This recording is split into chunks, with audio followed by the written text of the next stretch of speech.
Hey everybody, Nick here again, and this time I wanted to talk to you guys a little bit about Dungeons and Dragons, and a little bit about how D&D sort of evolved, or how it came to be a little bit. And this is something that has been talked about and documented pretty thoroughly in more recent years.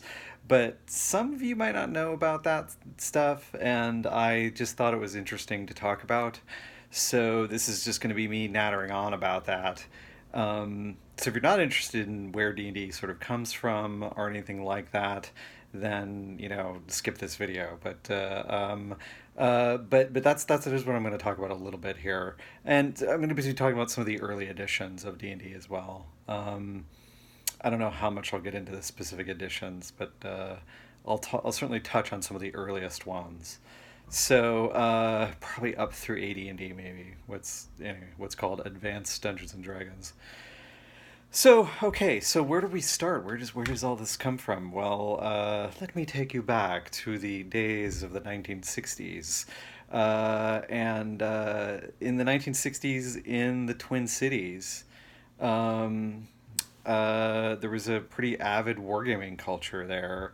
A couple of dozen. Well, I mean, when I say avid, what I mean is, there were there were like dozens of people, almost mostly dudes, who were playing war games, right? And they were playing various kinds of war games, Napoleonic war games, World War One, World War Two, Civil War, etc., etc., etc. They're playing all sorts of different war games, and a certain subset of these guys got interested in medieval war games. So they were interested in playing different kinds of medieval war games, and so they were trying to expand into playing that. That also brings us to over in Lake Geneva. At the same time, these guys are doing that in the Twin Cities. There's this other group of people centered around a guy named Gary Gygax, who Gygax is he's the foremost person who's kind of interested in medieval war games, or one of the in this community, and he sort of gets a little. He publishes a set of rules called Chainmail, which he publishes, I think, originally through a company called Guidon Games. And so he writes that with another guy named Jeff Perrin, I think, and they publish those rules. And Meanwhile, this stuff is going over the Twin Cities.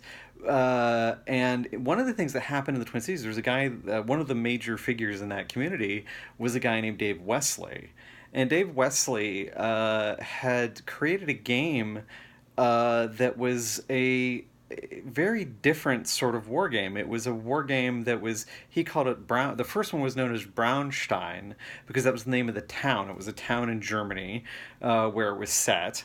And this town, like what he did was when people came over to the house that night, rather than saying, okay, you're going to be the general of the Prussian army and you're going to be the general of this army, he said, okay, you're the mayor of the town and you're the leader of the student revolutionaries, and you're the general in charge of the army, and you're the captain of the police. And he gave them individual characters to play. And there was no they didn't necessarily have set objectives. There wasn't just like win lose scenario, which is mostly what you have in a war game situation, right? You have one person wins, one person loses the battle, right? But that's not what happened here. It was just, what are your objectives as a student of revolutionary? What is your objective as the mayor of the town? So everybody had potentially different goals, but they weren't necessarily. They were sort of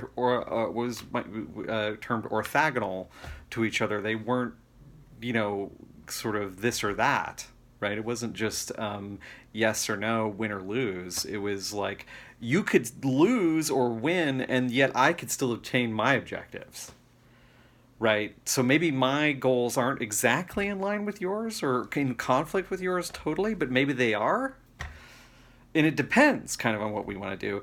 And the game, like, it sort of took on a life of its own. It was by all accounts from Dave Wesley, a chaotic night. Everybody was just doing own things. I remember he said he came to him. There were like these two guys who came to him and were like, "Hey, how do we fight a duel?" And they had like gotten to the point and they were going to fight a duel, and so he had to come. He came up with rules like, "Oh, here, do this," kind of thing. But a lot of this was just he was adjudicating this stuff on the fly. Because he'd read a book named Strategos, which is a book that talked about how there had been this figure in Prussian war games, and in earlier kind of stuff, that it was an experienced battlefield commander who was called a judge, who would come in and he would just adjudicate this stuff. This goes back to the earliest sort of what was called Kriegspiel games, right, where you could have the war talking game. That's what Kriegspiel means, the war talk, and but anyway, but these games, they would have this, so the Kriegspiel was so complicated that eventually a lot of people just threw out the rules for Kriegspiel, and just there was like experienced battlefield commander who would adjudicate situations. So Dave Wesley had kind of stolen that idea and said, okay, we're going to use that for like our games that we're playing here in the Twin Cities, because they were having so many arguments about the rules.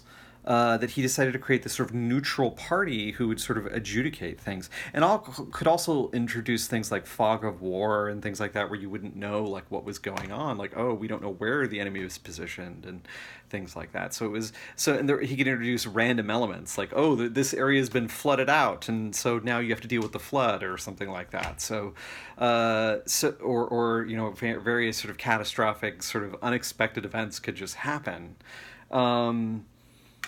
And so you can see right there in that idea is we've already got the idea of what's called a dungeon master or a game master, right, or a referee, as he's referred to in the earliest D&D book. So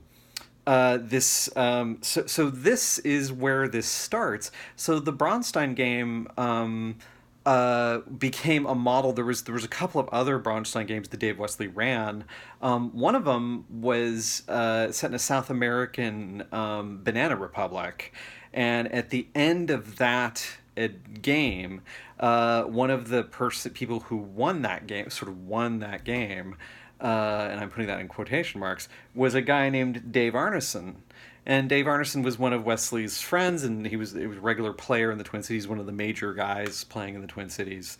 And Dave Arneson had led this. I think he stole like a bunch of money, and he just got in a helicopter and like left town like at the end of the game, and everybody was like, I don't know exactly who won, but Dave got away with all the money and he screwed everybody else over, so we're gonna say that he won.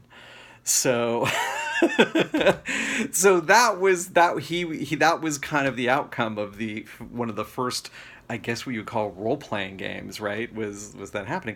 Dave Arneson was so affected by that, he thought to himself, man, we need to do this. I want to do this with a medieval setting. And so one night when his players came over, he was like, we're going to do something different tonight. And they went down to his basement. And when they walked down there, Dave had set up a castle, and he gave them individual metal figures that he handed them. And he said, okay, you're going to play one guy, and you're going to go explore this kingdom that I have of Blackmore, this castle, right? Blackmore Castle. And so that first night, they went down into the dungeons of Castle Blackmore and fought monsters and things. And I don't even know that there were... This is very, very early. I'm not even sure what in those first games Dave hadn't worked out things like advancement, character classes, exactly. He was using rule systems that were very different. I think eventually he decided to use Gary Gygax's chainmail rules, which were published, remember I mentioned before, and he started using those. And eventually he called up Gary and was like, hey Gary, I've been running this game using your chainmail rules. because Gary had introduced in the chainmail rules a fantasy supplement in the back that had rules for fantastic combat with like dragons and monsters and things like that, and it also had man-to-man combat for individuals, and then it also had mass combat rules. So it had really like several different combat systems. There's also a jousting system that was in there. So there's these different little combat subsystems that were all part of chainmail. That game can be a little confusing to people like who just pick up chainmail now. Like you can get the PDF, I think, from Wizards of the Coast on the Drive-Thru RPG or the DM's Guild. But in fact, most editions of D&D are available on the DM's Guild. In case you're curious, you can just buy the PDFs. You can get any of this old stuff if you're curious to look at it. But you get even print-on-demand versions of some of it, so that's really cool. Anyway, so this is kind of where it started, and so he started corresponding with Gary Gygax, and pretty soon, like Gary came over and played this Blackmore game, and he was like, "That is amazing." So Dave might have been the guy who sort of had the initial inspiration, but Gary is really the guy that said, "Let's publish this thing. Let's make this into a game." And Gary really, by all accounts, I think Dave consulted on the rules with him, but Gary's the one who essentially typed up the manuscript and, solidified the rules. And of course, the combat rules that they were using for chainmail, of course, were Gary's rules anyway. So that kind of made sense.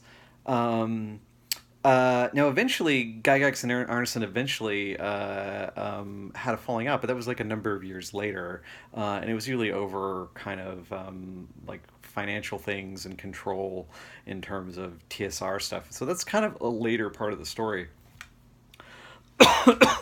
And eventually, Dave Arneson did get like some kind of like lawsuit settlement out of it, and then there was like a kind of I guess what we'd call a non-disclosure agreement for it, because basically like Dave didn't talk about like what that entailed, basically, for many years. But he said, I think all indications were that he did well out of that. He did quite well out of that settlement. At any rate, and he never complained, I think, once that had sort of happened, at least that I'm aware of.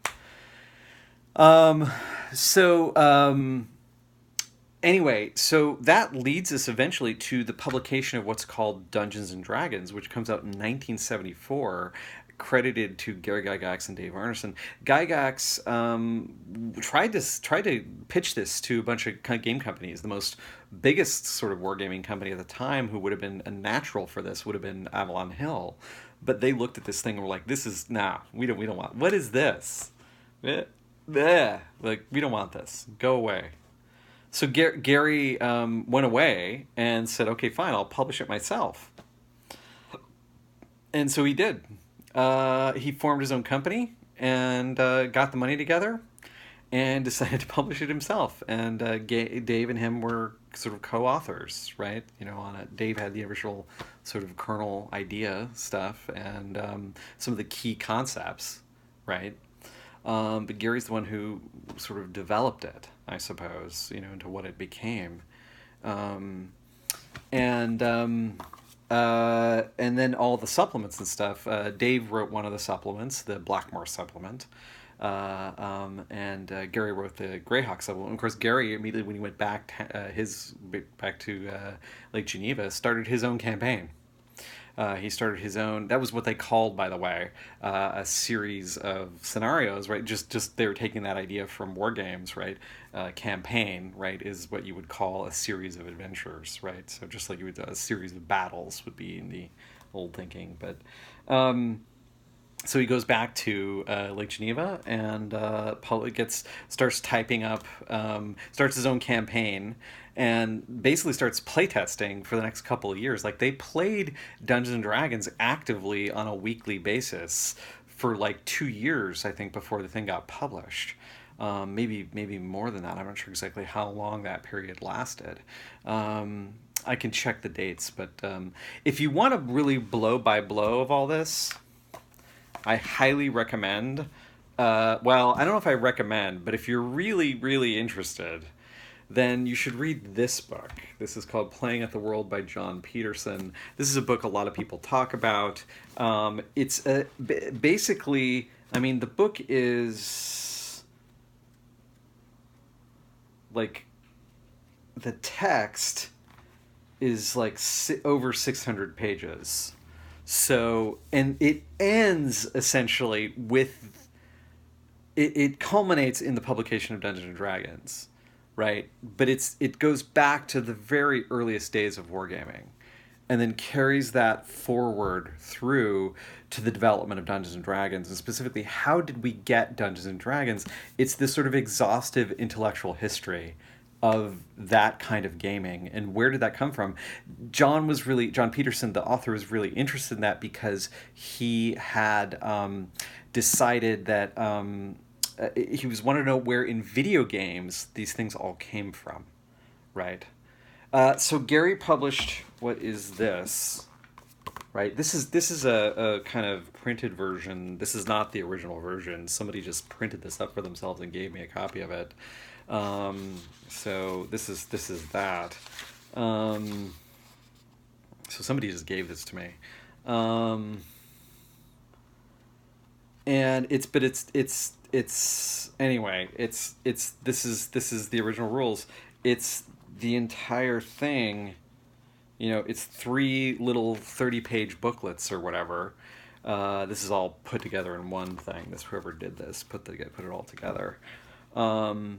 I bought them in PDF a couple of years ago off DriveThruRPG. Actually, I got them a long time ago when they were originally available. Then Wizards took them off for a while, and then they came back. But I think I still have my original PDFs. I might have downloaded the updated versions, though, because they did a kind of cleaned up version that looks much nicer now. And that was the original Dungeons & Dragons rules, which are pretty spare, right? There's not a lot there. There's not a ton there. The combat system, interestingly enough, is a combat matrix, and no discussion of things like initiative or procedure. There's nothing about that. And then it just says roll a d6 for damage.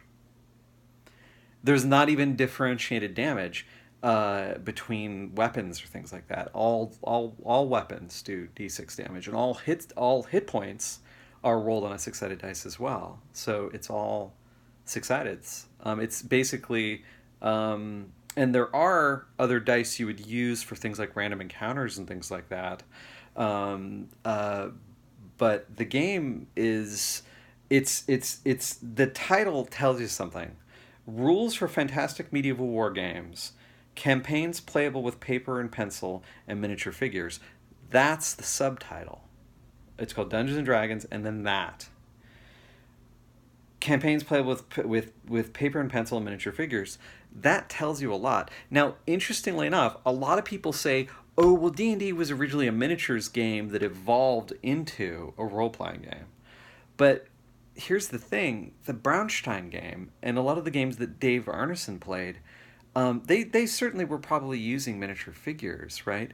But there's a lot of people I've also heard talk about this, Rob Coons and various other people, who said that they played all the time with no figures. So that the story is more complicated, I think, than just saying, oh, it was miniature figures and it evolved into role-playing, as if role-playing is like this higher form of gaming. It's more complicated than that. There were some people doing miniature figures, some people doing wargaming, some people evolving role-playing out of those things, and it's this complicated story, as you would imagine it would be. It's not just a straight line from this to this either. There's also some people who John Peterson talks about who were like people who were playing play-by-mail games, where they were playing these fantasy play-by-mail games that were just this far from what became Dungeons & Dragons, the way they were playing these games. And you can see how this all feeds into what then becomes the initial sort of set of computer games, things like a Calabeth and things like that, in the late 1970s, right, where you have the earliest computer role-playing games sort of coming out of that. Um, so that's kind of, I think, my understanding of the history anyway. After, so like there's a whole set of supplements that get published for the original Dungeons and Dragons rules, and then what happens is Gary decides we need a kind of entry set for this. So that leads to this. That's the basic set. This is the earliest copy I have of the basic rules. This is the earliest version of that. This is the Holmes Basic, done by who was the guy who Eric Holmes. He basically just wrote to them and was like, "Hey, He was a psychologist, I think, if I'm remembering right. He wrote to them and was like, "Hey, I've been playing Dungeons and Dragons. I think this is a great game, but the game is not the rules that you have are not super transparent to somebody who's never played wargaming before. You kind of have to really kind of know kind of that culture and know things about wargaming before you can really get your head around kind of what's going on. So the idea of just picking up the rules for the OD&D rules could be daunting for people to just pick them up, right? But people certainly did do that, I think. You know, it was just a bit of a struggle, or you found a group and then somebody showed you how to play. That was fairly common as well, I think. But there were also clearly people who were just totally mystified. Like, they would pick up this game and go, "I don't know what the hell is going on, these rules," and they would just put it away, right? You know. And then maybe eventually they would figure it out when they, because it became more widely dispersed in the culture, like as it got more popular. Anyway, but I think that was a huge thing with the publication of the basic rules. And right around that time, Gary Gygax started working on what became the Advanced Dungeons and Dragons rules, which were really right here, these hardbacks that I'm looking at right here. Gygax started publishing. There were initially 3 of those: the Player's Handbook, the Dungeon Master's Guide, and the Monster Manual. The Monster Manual was the first one published. Why did they publish the Monster Manual first? Well, the easy answer to that is that it was originally not just to be used with Dungeons and Dragons. It was to be with the Advanced D&D set. It could be used with the already published Dungeons and Dragons original rules. So you didn't need to have like AD&D. So that was a book that was going to be immediately accessible to anybody. Wasn't throwing out any of the previous rules. Then they came up with the Player's Handbook and then the Dungeon Master's Guide, and it took them like 3 years to put out all 3 of those books. So like you were waiting like a long time in between that. So in the meantime, people were just kind of cobbling together whatever they could from the rules. So there might be people who are like, well, I've got the original Dungeons and Dragons rules, and I've got the Monster Manual, and I've got these like Dragon magazines, and that's what I use to run the game. And that's kind of what people were doing in the 70s, up until we get to, was it 1978, 79, I think, when we get the publication of the Dungeon Master's Guide. And then you have AD&D sort of codified into this more sort of system that is also become kind of so large a system that I think it becomes overwhelming for some people, I think, because they're just like, wow, that's just too much. Like it went from these little 30-page little booklets, or maybe even less, right? These little booklets to or this, right? There's the basic rules, which is pretty thin, to like 3 fairly largish hardcovers with their like, it's like hundreds of pages of rules suddenly, and some people were just like, okay, I'm just not on board for this. So, which you can totally understand, right? So anyway, I think I've nattered on enough about that, so I'm gonna stop there. I'll probably in the next video then follow this up with one about advanced D&D. So why not? Because why not? And then I'll go on to do some other stuff. Anyway, all right. Thanks, guys.